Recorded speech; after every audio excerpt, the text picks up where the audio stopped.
Bonjour à tous et à toutes. On va en Bretagne rencontrer Nicolas, un producteur de jus de pommes qui produit des pommes à l'aide de son verger. J'espère que c'est un épisode qui va vous plaire. Bonne écoute, au revoir. Comment ça va? Oui, bonjour. Ouais, ça va très bien, merci.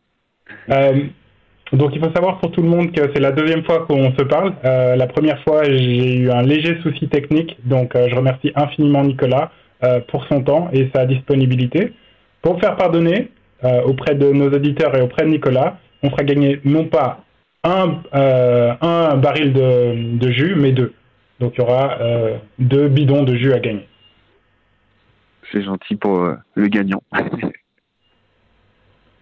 Merci à toi encore une fois. Alors parle-nous un peu de toi. D'où est-ce que tu viens? Qu'est-ce que tu fais? Alors du coup, moi je suis de Bretagne, de Rennes exactement, à côté de Rennes, dans la campagne. Et en fait, on a une grande maison avec un verger avec 6 pommiers. Et c'est ce qui nous permet tous les ans de faire une belle récolte, à peu près de 250 litres de jus de pomme. Voilà. Ok, super. Qu'est-ce qui t'a inspiré à faire ce jus? Pourquoi est-ce que tu en es arrivé là? Il y a beaucoup de gens qui ont des vergers qui font rien avec. Pourquoi toi tu décides d'offrir ce jus à la société? Bah en fait, nous on s'est rendu compte qu'on avait beaucoup de pommes qui tombaient des pommiers à l'époque où il faut les récolter, et en fait on n'en consommait pas assez. Même si on aime bien faire des tartes, des gâteaux, etc., on n'en consomme pas assez. Du coup, on s'est orienté et on a vu qu'on pouvait faire notre propre jus de pomme. Euh, voilà, ça nous a donné envie de le faire. Ça marche. Est-ce que tu peux nous en dire un peu plus sur ce jus? C'est quel genre de pomme déjà? Alors, du coup, on a 3 variétés de pommes. C'est des pommes à couteau, c'est pas des pommes acides, donc elles sont beaucoup moins acides. Et en fait, elles se prêtent beaucoup mieux pour tout ce qui est pâtisserie ou des jus. Et en fait, du coup, on a dans les variétés de pommes, on a de la pâte de loup, on a de la rainette et de la pomme d'amour. Voilà, on a à peu près trois variétés de pommes. Et du coup, cette année, là, on a une récolte à peu près de 200 ou 250 litres de jus. Félicitations, belle récolte. Concernant le jus, comment ça se conserve? Est-ce que tu as des conseils de conservation, d'utilisation à donner à nos En auditeurs? fait, ouais, notre jus, lui, il est de fin 2022, en novembre, donc il se conservera dans ses cubis fermés pendant 2 ans, à l'abri, à l'abri, à l'abri du gel et pas à côté d'une source de chaleur. Ok, la Et lumière, ça pose problème ou pas? comment? La lumière, ça pose problème? Ah oui, non, la lumière, non, ça pose pas de problème parce que c'est dans un emballage opaque, donc ça pose pas de problème pour la lumière. Mais le mieux, ça reste quand même qu'il soit à l'intérieur, même si il y a un petit peu de lumière extérieure, mais faut pas qu'il soit en plein soleil. Je pense que c'est pas terrible.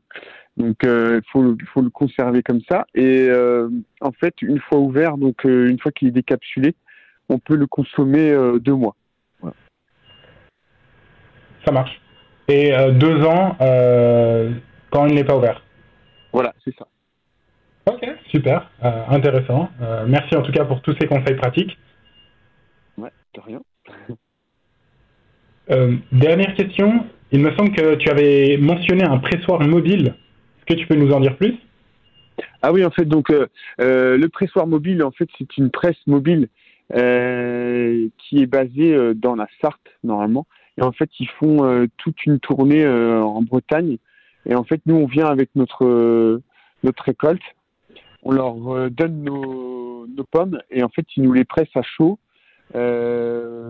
Ça dure à peu près pour 200 litres, il faut compter à peu près 30 minutes. Et donc, ça va assez vite. Et du coup, ce jus de pomme-là est différent de celui qu'on peut trouver dans le commerce parce que dans le commerce, pour la grande distribution, les codes, en fait, pour le jus de pomme, c'est avoir un jus assez translucide qui soit facile à boire et puis d'aspect qui soit beau. Et au contraire, notre jus, lui, C'est un jus plus authentique et qui est beaucoup plus épais et qui est plus trouble parce qu'il a gardé beaucoup plus de jus et il est beaucoup moins filtré. Du coup, il est un peu plus épais en bouche, un peu plus sucré. Et là, on a vraiment l'impression de boire un vrai jus de pomme, quoi. Pas de l'eau. Ça donne l'eau à la bouche. Je te remercie infiniment. Ouais. Un mot pour la fin? Eh ben, ouais, c'est un jus qui demande d'être connu, hein, parce que nous, quand on le fait connaître à nos amis ou si on l'offre à des amis, c'est un jus qui est très gourmand, dû à son goût sucré naturel. Il n'y a pas d'eau rajoutée dedans, ni de sucre.